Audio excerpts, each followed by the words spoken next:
Wife falsely accused me of cheating and got married 3 months after our divorce. My parents not only believed her but also shunned me out of the family. I, 42M, was once married to a woman named Shannon, and to put it simply, she was crazy. She nearly destroyed my life and wrecked my reputation beyond repair. When I met her for the first time, my younger, more naive self thought Shannon was everything I ever wanted in a partner. We met on a blind date, set up by mutual friends, and I was hooked. There was just something about her presence, the way she spoke, and how she carried herself that pulled me in right from the start. However, as much as I was smitten with Shannon, it became clear early on that she didn't feel the same way about me. She was honest and upfront about her feelings, making it clear that she did not share the same romantic interest towards me. Though it stung, I respected her honesty. Over the months, even though Shannon wasn't interested in a romantic relationship with me, we continued to stay in touch. We moved in the same social circles and would occasionally see each other at gatherings or parties hosted by our friends. During these times, I made a conscious effort to keep things friendly between us. I treated her as I would any other acquaintance, always polite, always respectful, but never wanting to make her feel uncomfortable or pressured. I understood where she stood, and I made sure to honor that. Once we were both at a party, and Shannon had had a bit too much to drink. She was visibly intoxicated, and I could see that she needed help getting home. Without hesitation, I stepped in to assist her. I called a cab, helped her get inside safely, and made sure she was taken care of. She thanked me later for taking care of her in such a vulnerable state and not taking advantage of her. I think this might have been when she started to warm up to me a bit. After months of staying friends, something unexpected happened that changed everything between us. I had an upcoming work party and, not really having a date, I casually asked our friend group if anyone would be interested in going with me. It wasn't a big deal, just an opportunity for some free food, drinks, and a bit of fun. I didn't want to be without a date for the evening since most of my coworkers were either married or had a partner. To my surprise, Shannon reached out to me and said she'd love to join. I was a bit taken aback but happy to have her company, so we made plans for the night. When the night of the party arrived, I picked her up, and we headed out together. From the start, things felt different. There was an ease between us, a comfort that hadn't been there before. She seemed more open around me. I did my best to keep things light and respectful, avoiding any flirtation since I was still mindful of her previous feelings. But despite my efforts, the night was filled with laughter and genuine enjoyment. Shannon seemed to be having a great time. She was laughing and giggling, and it felt like we were really connecting on a deeper level. As the night drew to a close and I drove her back home, Shannon invited me back to her place. I hesitated, not because I didn't want to, but because I wanted to be sure that whatever happens next between us was genuine and not just a spur-of-the-moment decision fueled by the atmosphere of the night. So, I politely declined her invitation and left. The very next day, I received a text from Shannon. She told me that over the past few weeks, she had slowly started to fall for me but was afraid to admit it. She said that my consistent kindness, the way I had always treated her with respect, and my gentlemanly behavior had made her see me in a different light. Shannon admitted that she regretted rejecting me after our first date and that she wished she had given me a real chance to get to know me better back then. She asked if I could consider giving her another chance, now that she realized how she truly felt. It was a lot to take in since this was all so unexpected. Despite the months of just being friends, my feelings for Shannon had never really changed. So when she asked if I could give her another chance, I readily agreed, and that's how we ended up going out for another date. From that point on, things between us just fell into place. What started as an unexpected second chance turned into a more serious relationship. I fell head over heels for Shannon and would have given her the moon if I could. After dating for a year and a half, Shannon and I made the decision to move in together. At that point, we had already been spending most of our time at each other's places, and when both of our leases were up, we thought it made sense to find a place that we could truly call our own. However, the process of finding that place revealed some things about Shannon that I hadn't fully acknowledged before. From the very start, Shannon always had a tendency to be a bit showy, always gravitating toward the finer things in life, which is completely opposite of who I am essentially. It wasn't something that I had minded too much before, but it became very apparent when we started apartment hunting. She had her heart set on high-end places, luxurious apartments only that were honestly out of her budget. When I pointed this out to her, she argued how she expected me to cover 70% of the rent because I had a higher-paying job anyways. Looking back now, I realized this should have been the first red flag for me, a sign that our financial expectations and priorities did not align. But at the time, I was deeply in love with Shannon and I wanted to make her happy, so I didn't push back. Once we found an apartment and finally moved in together, another issue surfaced.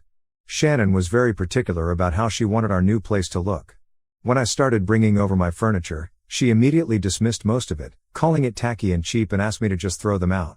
I do admit my furniture was more on the traditional, vintage side, pieces I had collected over the years and had grown attached to. Shannon was insistent, and the more we discussed it, the more I realized that she wasn't going to compromise easily.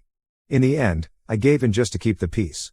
We moved most of my furniture into my study room or the storage, where she wouldn't have to see it every day.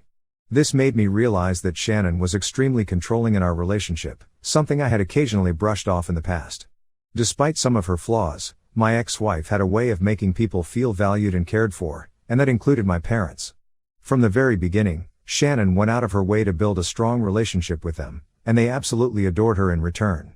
For context, Shannon had no contact with her own family. She had explained to me very early on that her relationship with her father was deeply painful. After her mother passed away, her father turned to alcohol and spent most nights out at bars, leaving Shannon to deal with the aftermath. As a result, when she left for college, she made the difficult decision to cut off all contact with him. Shannon's father never made any effort to reach out to her. This had always left a void in her heart, a longing for the kind of love and support she never received from her own family. That's why she had become so close to my parents. They filled that space for her. My mom and dad always welcomed her with open arms, offering the love and care that she had missed out on for so long. In many ways, they became the family she had always wanted but never had, and I didn't mind sharing my parents with her at all. I wish I had seen back then how she was manipulating my parents, slowly turning them against me, but I was too foolish to notice. After 3 years of dating, I proposed to Shannon. We had been talking about marriage for a while, and Shannon had expressed her desire to start a family soon. I spent weeks carefully choosing a ring that I knew she would love, and I planned the proposal at her favorite restaurant, a place that held special memories for us both. The night of the proposal was magical. When I asked Shannon to marry me, she said yes without hesitation. The joy in her voice, the tears in her eyes, and the way she hugged me tightly made me feel like the happiest man alive. As we began planning the wedding, it became clear that Shannon didn't have a lot of savings. She was still paying off her student loans, so my parents and I ended up covering almost 90% of the wedding expenses. It didn't bother me much since I wanted to give Shannon the beautiful wedding she had always dreamed of. Our wedding day itself was wonderful. Everything went smoothly, and as we exchanged vows, I was excited to be married to her. But it was after the wedding that the real trouble began. The first major issue we faced was when we couldn't seem to get pregnant. We tried for months, hoping each time that we would finally see that positive result, but it never came. Eventually, we decided to seek medical advice, and this was when the doctors discovered that Shannon had a condition with her uterus that made it nearly impossible for us to conceive naturally. This news crushed her. She had always wanted to be a mother, and the idea that she might never experience pregnancy was incredibly painful for her. As a result, Shannon fell into a deep depression after the diagnosis. I did my best to support her, even suggesting that we could explore other options, like adoption or even surrogacy, but she wasn't interested. Shannon was fixated on the idea of having her own biological child, and any other option felt like a compromise she wasn't willing to make. Next, over the months, Shannon began to expect me to cover her share of the rent and bills entirely. She insisted that as the man in the relationship, it was my responsibility to take care of her needs. Throughout our entire relationship, I had always been the one to pay for our dates, vacations, and the majority of our rent and bills. I didn't mind doing these things because I loved her and wanted to provide for her, but I also believed in a partnership where both working adults contributed. Shannon earned a decent salary, and I couldn't understand why she suddenly felt entitled to stop contributing altogether to our shared expenses. I knew I couldn't sustain our lifestyle on my own, so I put my foot down and told her that if she wasn't willing to continue paying her share, we would have to break our lease and move into a much smaller, less expensive apartment. I knew how much she valued appearances and that she wouldn't want her friends to think we were poor, so I hoped this would push her to see reason.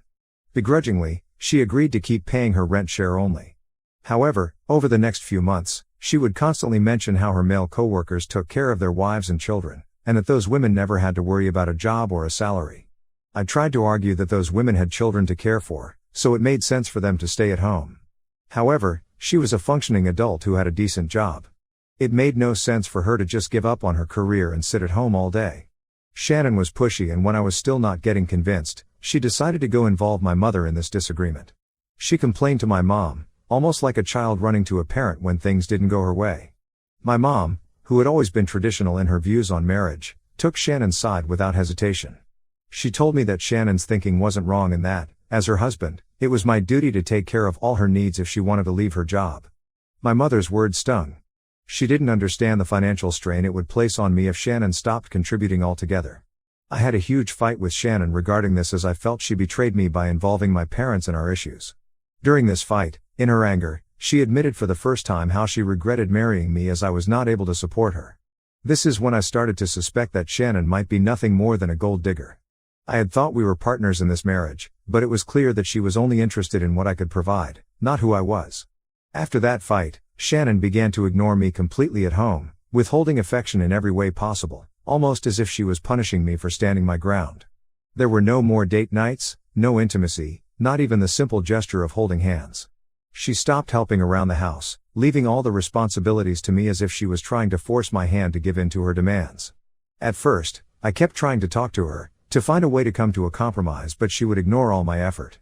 Hence, after a while, I just got tired.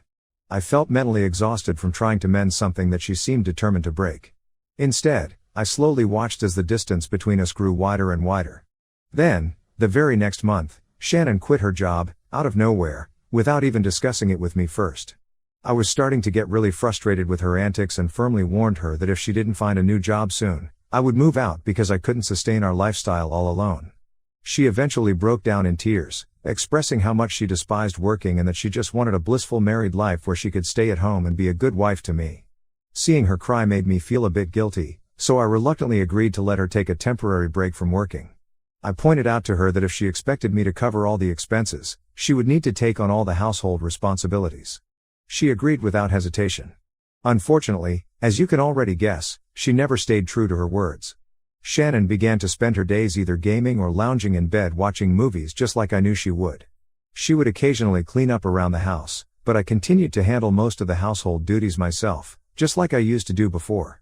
Whenever I pointed out that she wasn't fulfilling her end of the agreement, she would get annoyed and accuse me of nagging her. As time passed, Shannon became more and more distant.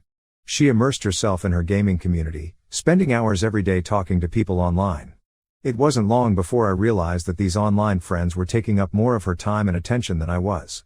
Even when we were in the same room, her phone was always in her hand, her eyes glued to the screen, her fingers tapping out messages faster than I could keep track of.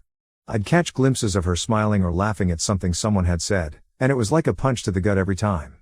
That smile, that laugh, it used to be for me. But now, she ignored me like I didn't exist. During this time, the financial strain on me was becoming unbearable. Not only was I paying for everything, but I was also dipping into my savings just to keep us afloat. Every paycheck seemed to vanish as soon as it hit the bank. I was constantly stressed, constantly worried about what would happen if something went wrong, if I lost my job, or if we had some kind of emergency. There was no safety net, no backup plan, just me trying to keep us from drowning. My parents didn't offer any help, not even a word of advice or a shoulder to lean on. They knew about our situation and knew the kind of pressure I was under, but they just didn't care. Then, one day, I discovered something that shattered whatever was left of my marriage. I was going through both my and Shannon's phone bill, making sure everything looked right. However, as I scanned through the charges and the call logs, I noticed there were multiple calls made to the same number on Shannon's account. I found it odd. So, without thinking, I asked Shannon whose number it was.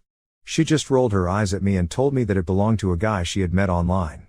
I asked her if they were close friends or something more, since she seemed to be talking to him all the time. To this, Shannon nonchalantly replied, maybe, maybe not. He would definitely want us to be something more. My jaw dropped as I stared at her, half expecting her to say this was just a joke. This was when Shannon continued to tell me she did feel emotionally attracted to Jacob and liked spending time with him. My hands started to shake hearing her words. I grabbed her phone and scrolled through her messages just to see for myself if this was really true. What I saw made me sick to my stomach. Shannon and the man had exchanged very graphic messages with each other and discussed everything about their lives in detail. At one point, she had even openly admitted to Jacob that she had fallen out of love with me, but that she liked to use me as a cash cow since I was a safe option. She boasted about how she was living a comfortable life at home without ever having to lift a single finger for the past few months. Jacob, in turn, had called me a foolish, nerdy guy who deserved to serve her. The sheer audacity of their conversation left me stunned.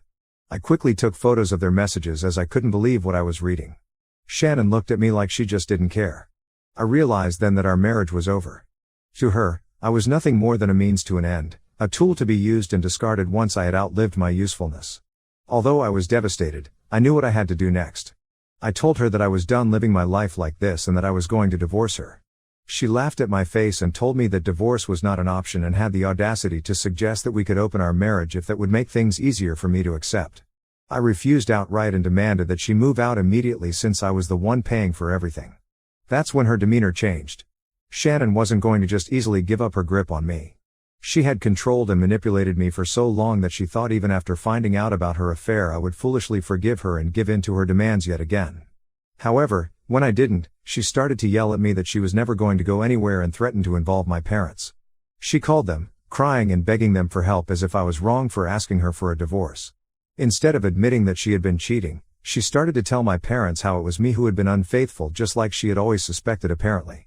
She claimed that she had caught me cheating and that I was now trying to make things up about her life and kick her out of the house. She begged my parents to help her out. My foolish mother, in particular, was quick to believe her story.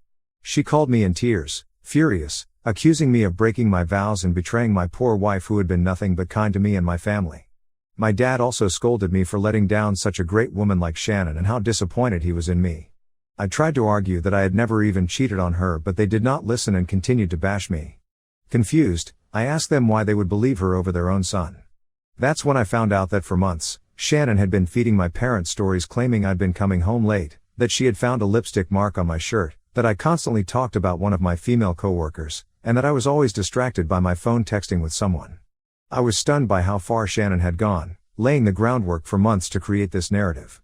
She had clearly planned ahead, knowing I would eventually discover her affair, and wanted my parents to take her side and isolate me. No matter how much I tried to explain to my parents I had been nothing but loyal, that Shannon was the one who had manipulated them and the entire situation, they refused to listen. I even sent them the proof I had of Shannon cheating on me, but my mom insisted that I was probably making this all up to cover my tracks just like Shannon had warned them, while my dad blamed me for failing as a husband in my marriage. In their eyes, Shannon was the victim, and I was the villain, no matter what. They just couldn't comprehend the idea that a woman, especially one like Shannon, could ever be unfaithful. Long story short, despite all of Shannon's manipulations and the chaos she caused, we did end up getting divorced. The process wasn't easy. Shannon fought me every step of the way, trying to twist the situation to her advantage, but, thankfully, I had a solid lawyer who managed to gather all the evidence of her infidelity and present it in court. The judge saw the truth, and because of that, I didn't have to pay her a single cent in alimony. But even with the divorce finalized, the damage my ex-wife had caused in my life was far from over.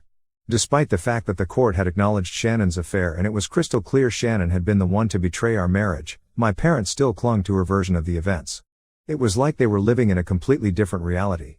They started to insist, after the divorce, that I must have done something to push Shannon into the arms of another man, and that there had to be more to the story. As a result, my relationship with my parents suffered. We grew further and further apart. Every conversation with them turned into an argument. Every family gathering was a reminder that they didn't believe in me. They basically shunned me out of the family, and I felt incredibly isolated after the divorce.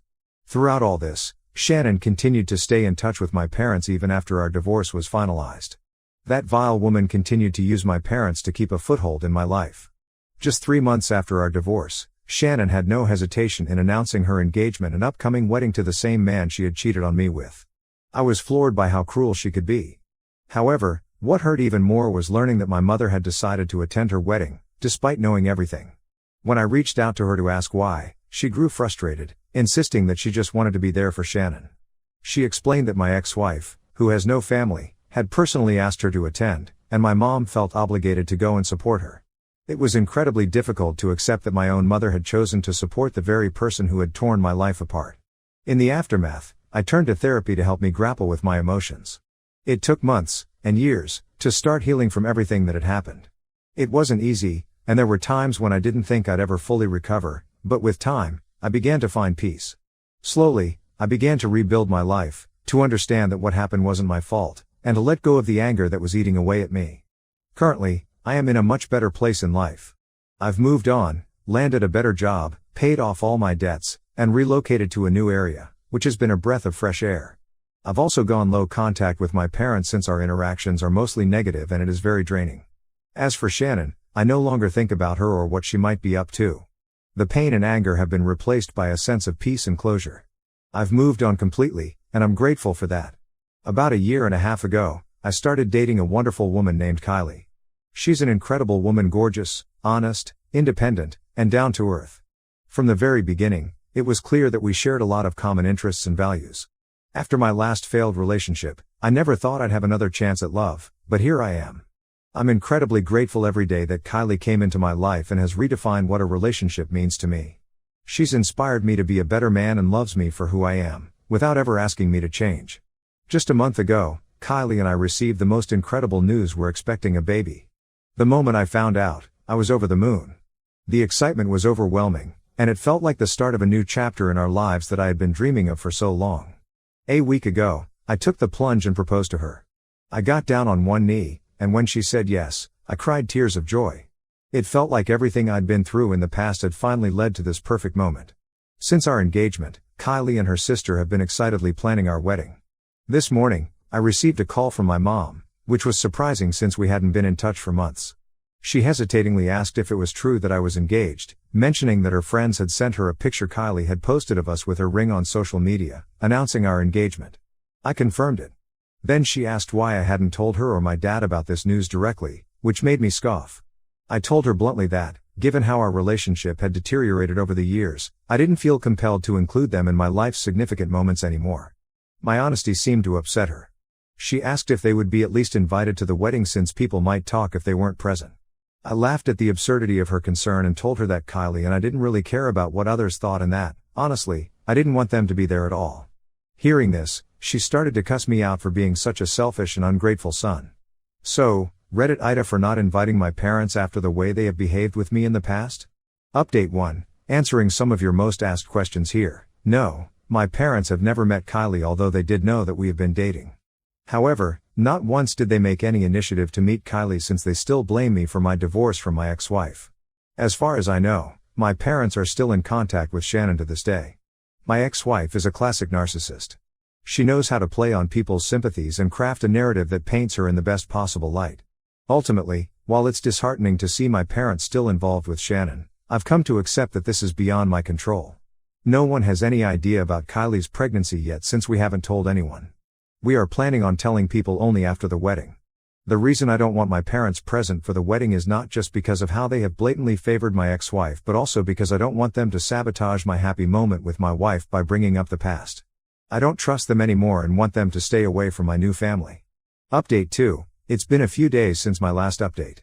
Today, Kylie showed me a message she received on social media from my mother. It turns out my mom reached out to her and accused Kylie of alienating me from the rest of the family. In the message, she had written that Kylie doesn't deserve to be my wife because wives are supposed to bond families together, not break them apart. She also wrote how Shannon was always so close to her and dad after she came into my life, but Kylie has done the opposite and has even refused to ask for their blessings. I was furious when I saw the message. I called my mom immediately and asked her to stay out of my life. I reminded her that I was sick and tired of them always bringing up my ex-wife when she was nothing but a huge mistake. I told her how crazy she and dad were to have continued to support an outsider over their own son even after everything. My mom argued that she couldn't help but always see Shannon as her own daughter and that she missed who I used to be before my divorce with Shannon. I pointed out to her that I used to be a foolish man in love, which is why I was taken advantage of by that wicked woman, and I was glad I was no longer that same person. My mom then went on to say that if I was really determined to marry Kylie, despite how much they disliked her, she and dad could consider giving us their blessings, but only if we invited them to our wedding first. I scoffed and told her I was done trying to explain myself over and over and made it clear that from this day forward, I would be cutting both her and dad out of my life permanently. I firmly informed her that she can continue to consider Shannon as her daughter for as long as she lives because I am no longer their son. My mom freaked out and tried to argue back, but I cut her off. Me and Kylie have since blocked my parents from all our socials and our phones. Update 3. It's been a month and a half since my last update. Kylie and I recently got married in an intimate ceremony surrounded by our family and friends. My parents weren't invited, but Kylie's parents were there, cheering us on. The wedding went off without a hitch, and it was perfect. Right now, I'm on my honeymoon with my wife, and we're planning to announce our pregnancy in a few weeks to our close family members and friends. Since blocking my parents, they haven't been able to contact us, and I'm at peace with that. I'm incredibly happy and grateful as I look forward to becoming a father. All I want now is to be there for my loving wife and to take care of our child.